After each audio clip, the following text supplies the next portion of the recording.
This is A State of Control, the monthly look at social. Shoot, it's you know what?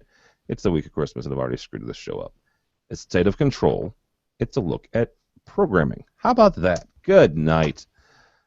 My name is George Tucker, and I'm your host. And it's Tim Albright, and I'm the dummy leading this thing. So, with us to talk about State of Control is, as always, Mr. Steve Greenblatt, Chief Everything at Control Concepts. How are you, sir? I'm doing great. No problems there. I think we're gonna have a good show.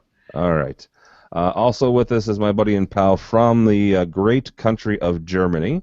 How are you, Pat? Great, Tim. Thanks for having me. Absolutely, absolutely. And then one other person here, we're going to bring in Troy Morgan. Troy is from Pantech Design. How are you, sir? How you doing? Glad to be here. And one thing about Troy is, if you were either at Infocom or Cedia, he's the guy that had the R2D2. So, how did you work that out, by the way? That was 2 years of hard work. I built him from the ground up. He is the You built him? I built him. Oh, He's wow. the only Crestron-controlled R2D2 in the world. That is cool. Nice. Crestron loved it, believe I me. was going to say you should if you're ever tired of him, you should probably sell that back to them. So that'd be something that they could wrap their head around for marketing or something. Randy Klein will Yeah, probably do they something. tried. Yeah, They tried. Sure, I'm sure. All right, let's see if we can't kick this off. It's the week of Christmas here, so we're gonna I've already screwed up the show, so it can only get better from here. We're talking about software solutions this month for automation and control programming. Steve, we're kicking this off with you on this one. When it comes to just the software part, right? And we have Uncle Richie here in a second. Once he gets set up, we will. When it comes to software, what are the kind of the long-term impacts of doing the software changes that we're seeing? What are the longer-term impacts on the programmers themselves, the people who work in this on a daily basis? Sure. So we're kind of continuing the conversation from our last show, and what we talked about there was that the landscape's changing, that we're introducing some new challenges and new demands on programmers, but we're also seeing the market for programming opportunities erode in some ways. No longer do the easy projects exist, and there are more ways to be able to program simpler systems simpler, and whether that's a configurable tool or some plug and play web drag and drop thing, or it's just coming up with package systems. So programmers need to figure out how to differentiate themselves, because the market doesn't bear the costs of customized programming for these small, I guess maybe we could call it the huddle space effect, and at least in the position that I've seen, when you're talking about programming companies and people who really do this day in and day out, for their livelihood, we've always specialized in taking on the more complicated projects. It's really where we shine. But there are plenty of programmers out there who have been able to just do the routine work day in and day out, and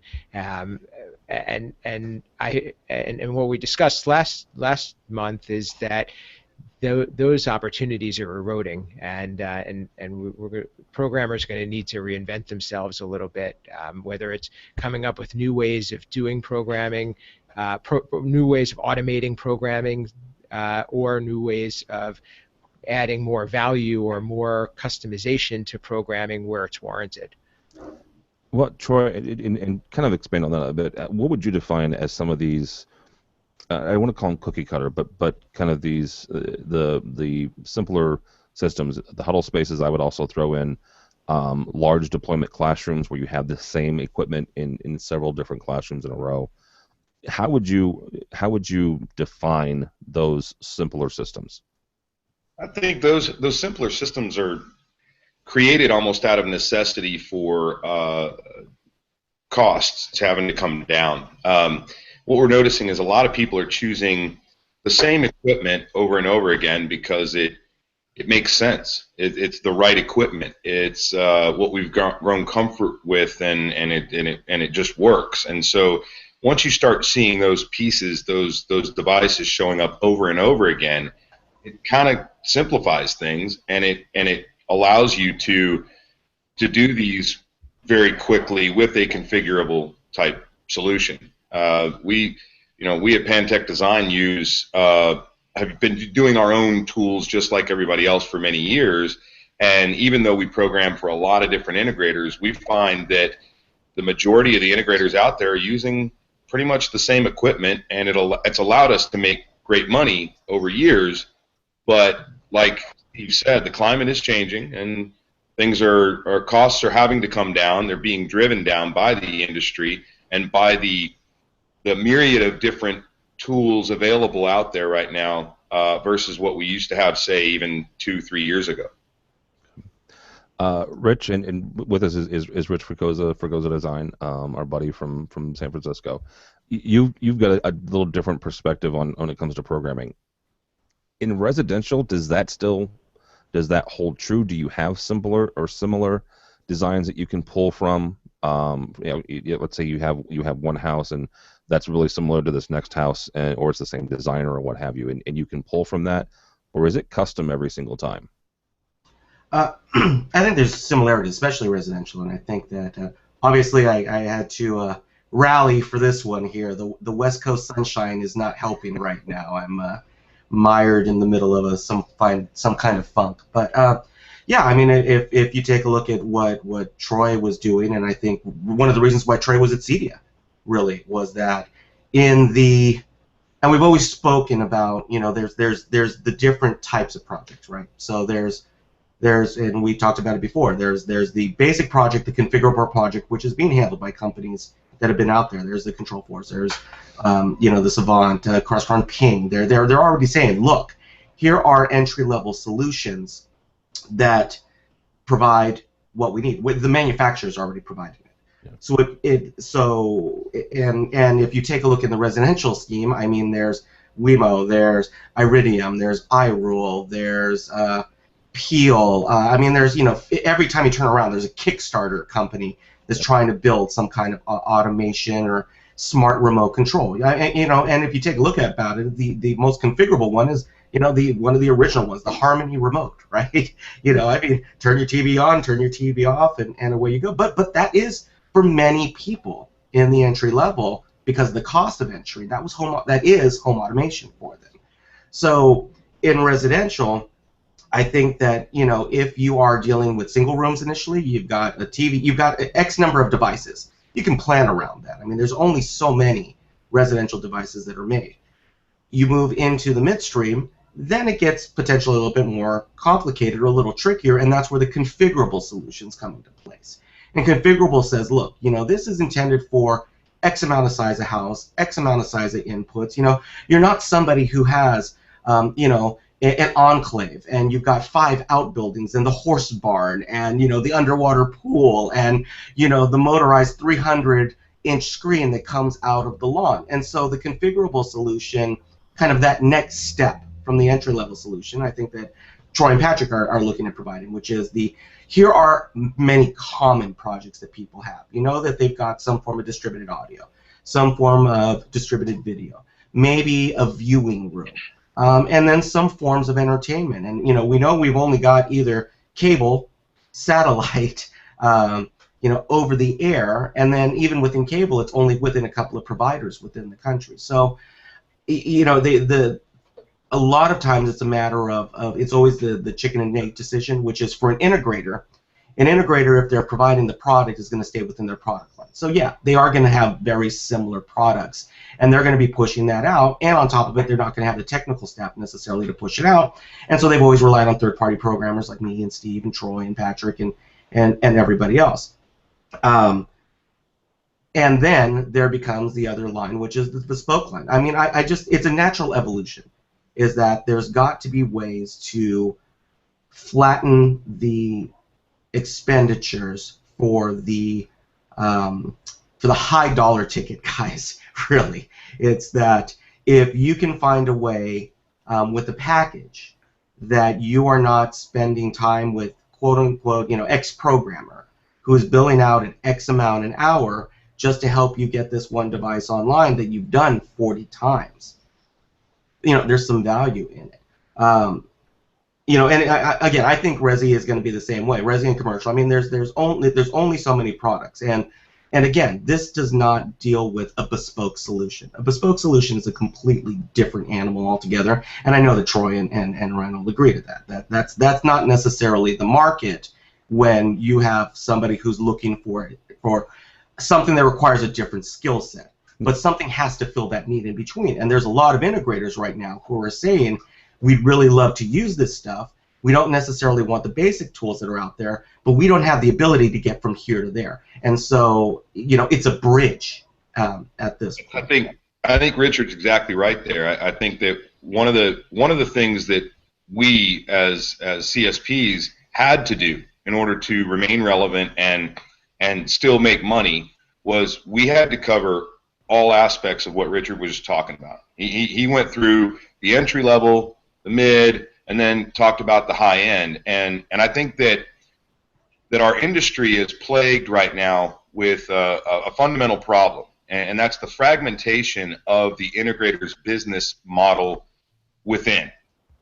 They are choosing, I know you guys have heard this before, where guys are saying, well, if I'm doing a lower end system, I'm going to do just a basic Harmony or something like that. But if I'm doing a middle grade system, then I'm going to do Control 4. And if I'm going to do a high end system, I'm going to do Crestron. And that fragmentation approach has cost the integrator a lot of money because they never become experts at any one thing. They maybe have a guy who's okay at this thing, and that fragmentation has cost them a ridiculous amount of money. And so Adapt, our opinion, and what we've done with Adapt is we believe that you need to have one tool that can do it all, that you can do the ultra low end, be super efficient and cost effective, and whip out a remote. I mean, that's what we're talking about here, a one room, simple remote, get her done, and move on. But you can't stop there with the product. You have to be able to handle the middle, and you've got to be able to do those quick 8-zone audio video type things, or maybe it's a larger system, but because of the lack of complexity, it's thought of it as a mid-grade. And then you also have to be able to do, because guys, this is how we got here. You got to be able to do whatever gets thrown at you. Yeah. It doesn't matter what it is. It doesn't matter how complex it is. That whatever needs to get handled and dealt with, and it needs to get dealt with the same way you're doing the low end.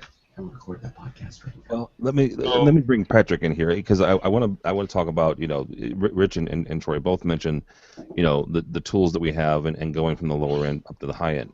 Pat, you guys, not only are you a CSP, and to clarify, CSP is Crestron's newest iteration of their old Cape system. The CSP is a Crestron service provider. See if I can. Right. Capes and were before that, we were just cowboys. Well, yeah. you and Steve, yeah, all y'all were. But Pat's got a product just like Troy does, and it's interesting, right? It's iPad based. It's all the other stuff. Patrick, how are you grabbing, or how are you, when you talk to integrators, how are you talking to them about these tools and helping them understand exactly what it is you're trying to do? Well, first of all, I think custom will never go away. So there'll always be a need for custom. That'll always be there. But like you're saying, there's a lot of these huddle rooms, and there's just no room for any kind of messing around. You've got to get in and get out, and there's no margin at all. So the systems just have to get done. And with what I'm doing, it started with the simple question of, do I need a central controller all the time? Right? The programming is too expensive. Well, is it the software that's too expensive or the hardware? Because the hardware costs money too. If you've got a central controller and a touch panel, that costs a few bucks, and maybe an iPad can solve that problem. And then it's software So you might get more functionality out of the software that you would have spent on the hardware. So it's just a decision to be made, and you need to look at every situation differently. Even the small huddle rooms, right? It may be TV on off, volume up down, but if you've got 10 or 20 of them, maybe you want to have some kind of asset management or usage monitoring, and then things get complex again. So while the system itself is easy to control, it may be an opportunity for programmers to get in there and say, well, how are you going to manage all of these systems and make sure they're being used properly? All right, Steve and Steve is all three guys of these guys, or all four of these guys have their own companies. So I'm going to start with Steve. Steve just was it back in the summer hired a new programmer. When you're looking for a new programmer, or even helping your programmers develop their skills, what are you looking for? How are you doing it? Because here's the thing, guys. You've got folks who, who's the diamond level CSP? What's his name? There's like one of them in the entire world.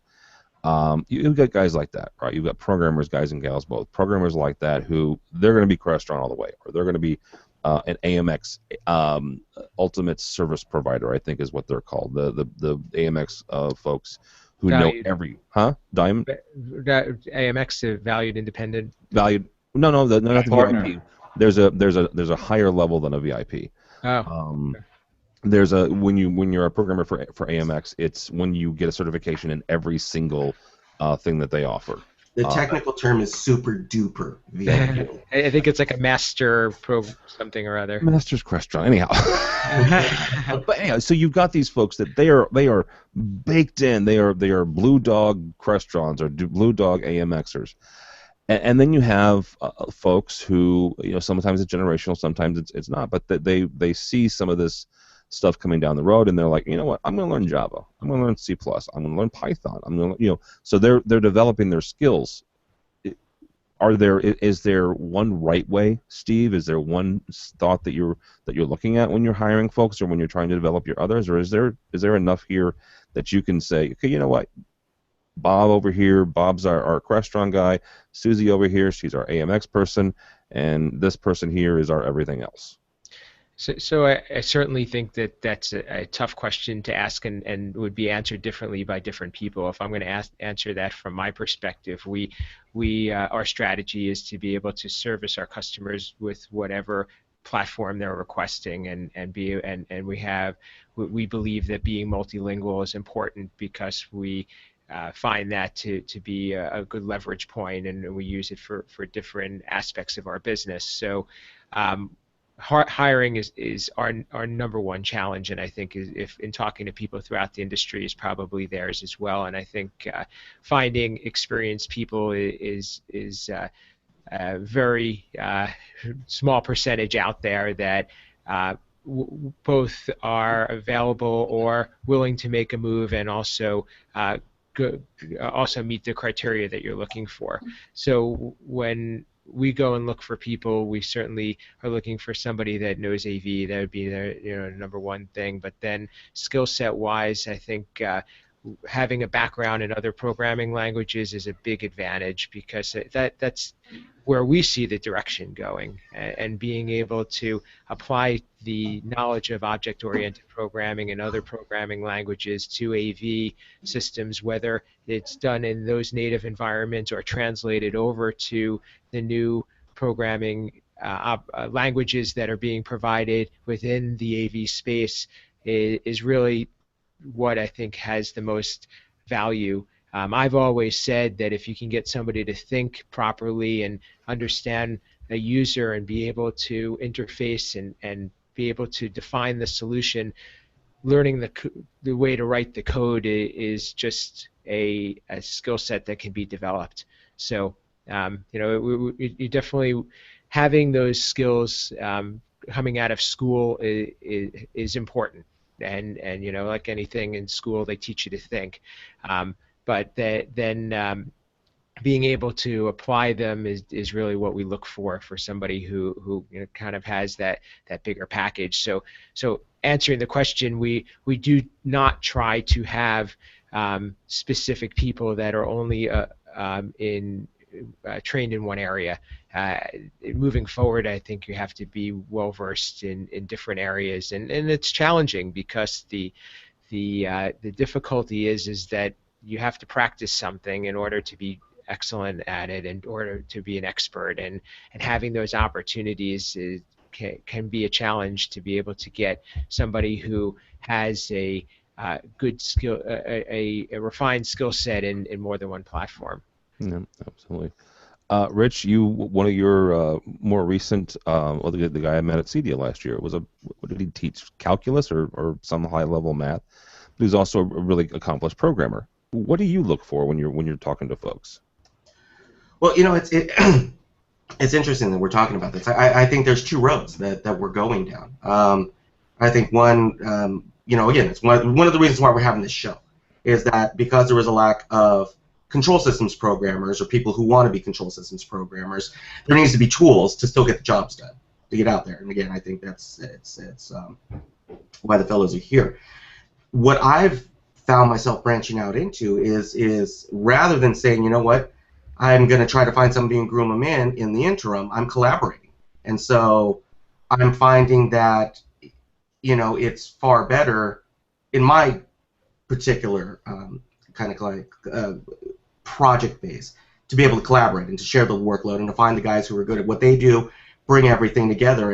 I was laughing the other day. I was sitting with a client and it kind of something dawned on me and I went, my job isn't necessarily to do the work. My job is to pick up the phone when you call to make sure that somebody's there. That's really our job more and more these days, is to be facilitators. More and more these integrators are lacking high-level technical expertise. They can't necessarily afford them, or they're losing them, or a variety of things are happening. And the control system programmers now, when we first started out, and again, I'm probably speaking for Steve and Troy in this one, but 20, 25 years ago, it was the equivalent of of cave drawings, the tools that we had. It was rough, this stuff. We were dealing with like DOS drivers that weren't working in the beginning. Okay, hang on one second. I had a conversation recently with someone who actually has been programming longer than you, and I know that's hard to believe. But I swear to you, he told me he programmed a Crestron system on punch cards. That's awesome. Not kidding. If you did it in Fortran, that's awesome. Yeah, but go ahead. That rocks. Again, that is respect on that one. It's but a perfect example yesterday. What should be a simple project, right? Just like what Troy was talking about is like variety of rooms, X of these things. You should be able to push it out. What the most time was spent with was HDCP.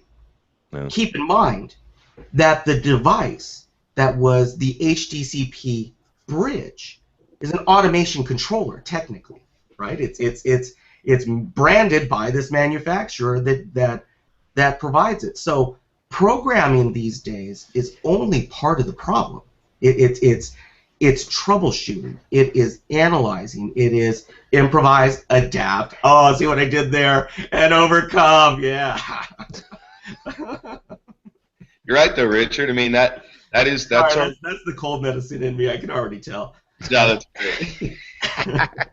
Dude, you're spot on, though. You're spot on. It's programming is a part of the battle. The unfortunate thing, and I know you guys all know this, we're the ones that hold the bag in the end. We're the last guys. We're the guys that they're all looking to make it all work. And there are so many other things now that we do have to choose to become experts in, or else we don't even have an answer for why it's not working, or why we can't make it work, or, geez, even know what direction to take to make it work. So it's definitely challenging, but programming is only a part of that challenge. So to come back to just a quick answer to your question, it's home growing your techs. You've got a choice. You're going to have to either take techs and raise them to a different level and use interim steps, which some of these software tools. And again, I think the manufacturers see it. I think the manufacturers have no choice to see it. They have to provide better tools. That they need to give it to somebody who doesn't come out of school with a computer science degree. The reality is the guys that are coming out with CS degrees, God, I was about to say the WAN ads, but as you can see, I would be a very bad person coming out looking for a job right now. But the kids that are coming out of school right now, I mean, they are going to look for that first Kickstarter company out there. They are going to look to make their own company. They are going to move out here, out west of the Silicon Valley. I mean, there's this magnetic draw right now in tech for the talent because you can't help but think about the money that you could make with the next great IPO. And we're calling them they're now being termed unicorns, right? Everybody's chasing the unicorn right now. Every computer science major in college right now, I can guarantee you, does not sit there and go, I would really like to figure out how to make an IR driver work. That is not what they're sitting, and that's a dilemma because we aren't necessarily, as an industry, making it viable, making it, and we've had episodes about this in the past. How do we attract these people? And I've been fortunate. My wife runs a business and entrepreneurship program here at our local high school. It's a school within a school, and so these kids are writing code. These kids are 14 and 15-year-old kids, 30 and 40 of them going to hackathons. I've got 14-year-old kids that can write Python rings around me, and these are the kids that are coming up. And so I think what's starting to happen is we as an industry need to look at beyond the traditional means of where we've been bringing people in, because we don't necessarily right now have the same financial firepower to draw in that talent as the greater tech industry does right now. And that's kind of the big white elephant in the room, is that you can make a very good living doing this. Very good. I mean, it's well, I think we can all say we're pretty happy with what I've done. I have no regrets about what I've done. But if I was 14 or 15 or 17 years old coming out of school, I know that I would potentially have looked at the industry, at the tech industry as opposed to this industry. And so it's a matter of finding ways to, and I think that Infocom is trying. CEDIA, I don't think we're at that point yet. I know that we tried a couple of years ago reaching out to like high schools and kind of robotics programs and bringing them in. But that's the dilemma, and I think right now what's happening is because there's a lack of actual manpower, the manufacturers have seen that, the tools are being developed to combat current tech that's coming out, and the integrators and everybody who's been around have had to adapt their business models. You're just going to use that to death, aren't you? I am just going to beat that one. I can't help. So let me bring in something from a different angle. There's a commercial running right now for GE, General Electric. And in the commercial, there's a very nice-looking young man who's obviously either a recent college graduate or still in college, goes to his friends and says, I'm going to be an engineer for GE. And the opposite end of that is, well, we thought you were going to be a programmer. You were going to make all these cute little apps and this, that, and the other. And so they're almost disappointed that he's not going to work for a startup, that he's not going to work for, the next great unicorn, as Richie put it. Patrick, are we to the point where, we let these young people go after their unicorn hunt, as it were? And when the hunt fails, do we grab them then? Is that the deal where we get them after the unicorn hunt fails? I think it's a really big challenge. There's two things that come to mind. Is we're basically in the construction business, so the work environment is not always the most pleasant thing compared to a nice cushy office. And if you're sitting on a cable spool at the last day trying to get everything done because you're the last one in, it's not a great selling point. And the other one is the tools that we're working with. There's a reason why we have the tools we do. The same guy who puts in the projector needs to be able to program the system, and there's a reason for that. It works well, but like Rich was saying, you've got kids going to hackathons and writing incredible code, and if you sit them down in front of our typical AV tools, they will really feel like they've got handcuffs on. So I think in that respect, we're going to see kind of a divergence in the software tools that we have, more object-oriented, powerful stuff, and more simple-to-use, configurable type systems. Because, I mean, that's really the only way you could attract any kind of talent. You can't get these really smart kids and then say, here, work with something that we've been using for the past however many years.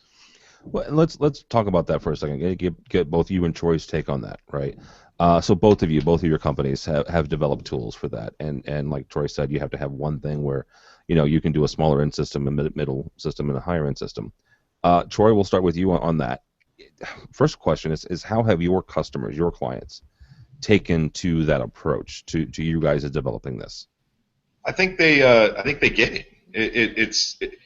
Again, it's become necessary, even though it's taken a little bit of time to help them see it. It's become necessary for them to defragment and to begin to focus a little bit more. And as the manufacturers are driving, the costs are coming down on devices. I mean, at one point in time, Crestron was offering a remote that was like $2,000, and now they've got remotes that are a couple $100. And so because of that, people are now saying, okay, I can do the low, the middle, and the high with the same approach. And so they're really enjoying this ability to be able to do the same thing no matter what the size of the job is. They can use the same tools. And so that's been a wonderful thing for the ones that have jumped on with what we're doing. Patrick, same question to you. How have your clients kind of taken to this approach? Well, I've always had a pretty good mix of integrators and end users as customers, so I get both perspectives. The app isn't really for integrators, because if you need to go to a job site and be able to handle anything that's thrown at you, you need the tools to really get in there and fine-tune the IR code. So if you have a configurable system, your hands are tied and you're not going to be able to get anywhere. But a lot of end users are perfectly happy knowing what's supported and what's not, and working within those parameters. And yeah, more and more we see IT departments and technology managers wanting to do more themselves. It's just a fact of life. I can hear my name getting crossed off many Christmas cards as I speak, but no, I mean, that's the truth, though. Yeah, you're right. Well, and so one more question for you two specifically. In that, right, in the fact that you guys are making it a little bit easier for tech managers, which that's a soft spot in my heart because I came from that arena. How have manufacturers taken to you when it comes to these systems? Patrick, we'll start with you and then come back to Troy on that. Because in my personal opinion, this is Tim's personal opinion, I would think that they would be overjoyed the fact that somebody is making, giving other people the ability to make their systems and put more of their products into more systems by making them easier. So Patrick, how have other the control companies taken to this? It was a big concern for me in the beginning. I was really worried, to be perfectly honest, but they've been really supportive with test gear, and really, I showed somebody at CEDIA, and I really didn't know which way it was going to go, and he said, that's what you're supposed to be doing. And you could look at it either way. You could say the iPad is a control system that's competition for touch panels and this and that, or you could really look at it a different way and say it opens up new market channels, new ways to sell it, because more people could sell complicated gear. And yeah, it's been really positive, the response, and really nobody has seen it as competition, because it's not. It's just another way of doing things. There's really, it's just another tool in the tool bag to get something done. If you need a universal remote, then you don't need a central controller and 5 days of programming. You need a universal remote. So there's all different types of systems, and it's really important just to pick the right tool for the job. Yeah, absolutely. All right, Troy, same question to you. How have manufacturers taken to this? I'm with Patrick on that. I think that they've welcomed it, and quite frankly, it was expected. It just didn't happen by a lot of different companies out there. There's a lot of complaining going on. A lot of guys saying, "Hey, should I get my resume ready for McDonald's?" And you know what?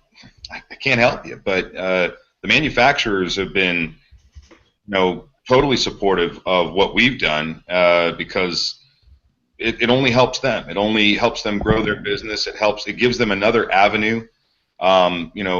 Specifically, they recognize that they can't do it all. They don't want to try to do it all. That's why CSPs and VIPs and all these things get to exist, because there's enough of it out there that it needs a team. It needs a team of people to support the opportunities and the clients out there. So Yeah, they've loved it. I'd even go so far as to say they've learned some things from us, and they've even tried to implement some of these things within their organizations to help make things better and easier for the integrators and the end users as well, ultimately.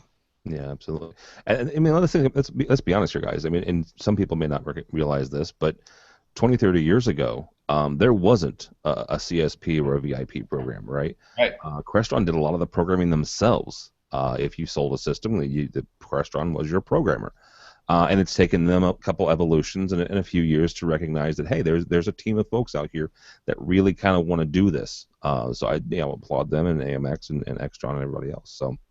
All right, guys. Let's as we kind of wrap this up. Let's look ahead. Let's look ahead and take what we've learned. We've talked about the fact that Extron's coming out with their Python-based programming language. Couple folks have already been through the classes.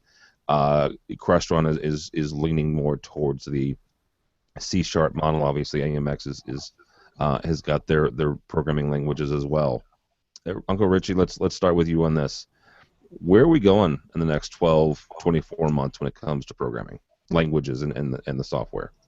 Well, I think the first part that I've constantly been, kind of the Debbie Downer about is I continue to feel that we are one successful Kickstarter project away from a massive threat to the existing control system architecture.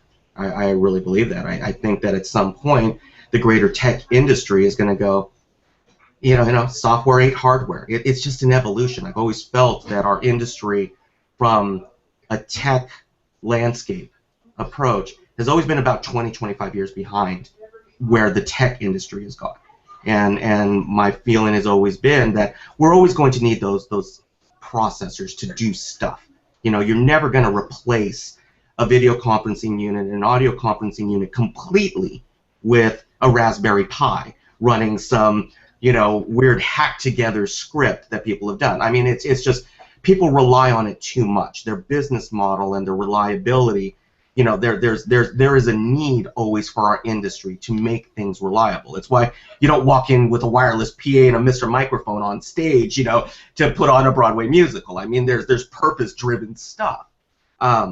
With that said, there has to be, and we're already seeing it, a shakeup that is occurring that is forcing our industry to focus less on the proprietary aspects of what we do and more on the collaborative aspects of what we do. Again, when you can write something in Swift that allows you to access, the controls of the devices, which was gorgeous, by the way. When I first saw it, I just went, holy cow. I was blown away. I went, somebody got it. Somebody went, here is the first iteration that I can see that we are taking the mainstream tools and we're incorporating them with a decades-long way of doing things. And we're going to see more and more of that, and it's going to accelerate. And we're going to see it from our existing manufacturers, within the next, within the next 24 months. I personally feel that, again, you need to focus on being a technologist. You need to be focusing on all of the other aspects of what's coming in. And so, what's coming out, it's, convergence. Again, that overused word, we hate using it, but it's finally real because these other industries are saying, hey, look, we need these tools. Obviously, if I've got a USB camera and a USB microphone and a screen built into my display here, there isn't necessarily a need for a $70,000 virtual presence. There's something in between. The explosion of the huddle room is a perfect example. People would say, look, I just want to come in, plug in, Skype or do a GoToMeeting or whatever it happens to be, use it and get out. That's the convenience nature. It's the same reason why we were the naysayers about the mobile device. I mean, I can't remember how many shows we had years ago. I mean, if you go back into archives just 2 years ago and talk about how mobile was never going to happen and tablets and people weren't going to use it because it doesn't work in the business environment, fast forward 24 months now and we're all kind of going, yeah, whoops. And I remember, I mean, it was kind of like the guy banging his shoe on the table going, mobile will never enter the commercial marketplace. It's too unreliable. Everybody's walking in with it. Yeah. Mobile took over. Software is eating the world. To think that our industry is not going to be absolutely consumed by it, again, it's just start getting your resume out at that point. You know, that we were talking about with Troy is that you know, we need to embrace and actively engage and look at what the rest of the industry is doing and go, you know what, they're doing it better than us.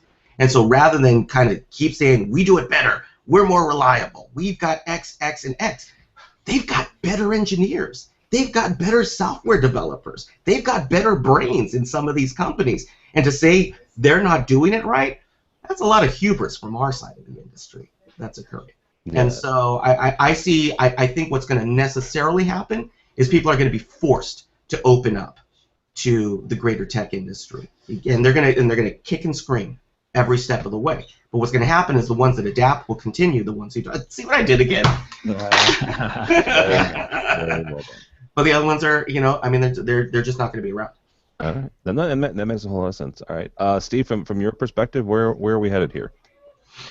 I mean, I think Rich makes a lot of good points. I'll be more optimistic in saying that, you know, I see things that, you know, in the short term still being strong and lucrative. However, there are definitely some subtle shifts and some not so subtle shifts. But I think that now we're having conversations, at least I'm going to speak more from a commercial perspective. We're having more conversations with IT people, and they want us to think like them, and they want us to approach projects differently than maybe what we were used to, and we don't look at things as one-offs, but more of a solution that's going to be enterprise-wide, and how can we write them how can we design systems and program systems that are going to be something that they can deploy in mass quantity, and how can we come up with programming solutions that are going to be easily changeable and modifiable, and not have one-offs that are going to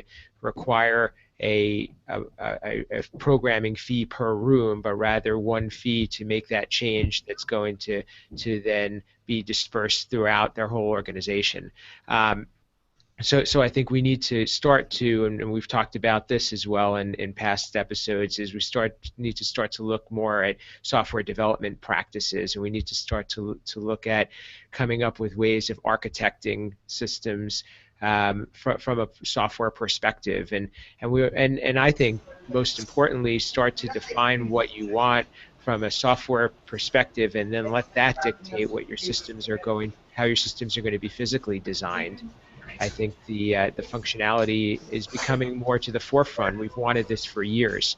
So there's I think a lot more focus on control, although there may be threats that are imminent. I think the opportunities are great right now for control programmers and software providers, because I think we finally looked at things as programming not being the necessary evil, but more of being what is going to make or break the solution. Well, and Rich has been, you know, banging his desk about that for years too. I mean, here's the thing: the day that you can use GitHub with a Crestron control system and Crestron programming, I will be the first in line to shout it from the rooftops and sing their praises. But right now, they're not there. In terms of just deploying it? No, but in terms of collaboration, right? I mean, we already do. Well, yeah, we use it as well. We use, yeah. I mean, we're already. I mean, you have to, from a collaborative standpoint, just basic software rules in terms of checking stuff in, checking out, collaborative measures. Okay, so hang on for a second. You can't do that though if you're writing in simple Windows. Sure, absolutely. You can, but it's not very. It's not the same route where all of a sudden you'll see somebody's notes that somebody injected. Yeah, that's what I'm talking about. Is when it's equating, right? When somebody who we hire from IBM or from Facebook, and they look at the way we do things and they go, oh yeah, that makes sense. We did it the exact same way. The day that we can do that, right? That's kind of what I'm looking for. Not we can kind of do it and sort of do it and, you know, share back and forth, but I don't know. I think that the current generation of how we view touch panels right now, and the next generation of how the user interface is going to be deployed, I truly think that is going to start driving a lot more. And again, we're already seeing it with some of the interfaces that have come out. I think we're going to, fortunately, I think, we're going to get back to a more user interface, human-centric approach to the interface and work back from it. And my goal and my hope is always going to be is that we're going to be able to embed more in the UI itself and take less out of that central processing break, because it just has always made more sense in that respect. And we're slowly starting to see those things drive forward. Okay, yeah. All right, Troy, from your perspective, where are we going? Where are we headed? I believe that there's a separation occurring between the experts in our industry and software developers. And I've talked to some guys at Citrix and some of the other larger tech companies, and they love our industry. They want in, and their way in. So I agree in part with what Richard said, is that there are guys that are looking at this and they're interested and they're poking around. These guys are wanting in, and they're going to get in through IoT, I believe. That's where they're going to kind of make their entrance. But at the end of the day, just as I can't hire a guy right out of college who's an expert software guy and have him up to speed on our industry, it's going to take those guys a while. They're going to need to, learn some things. These guys don't know what HDCP is and EDID and all those, things, and there's some complicated stuff going on there. So I think, kind of like Steve said, I'm more optimistic about the good guys in our industry that have been doing this a long time. The guys that have been through the trenches.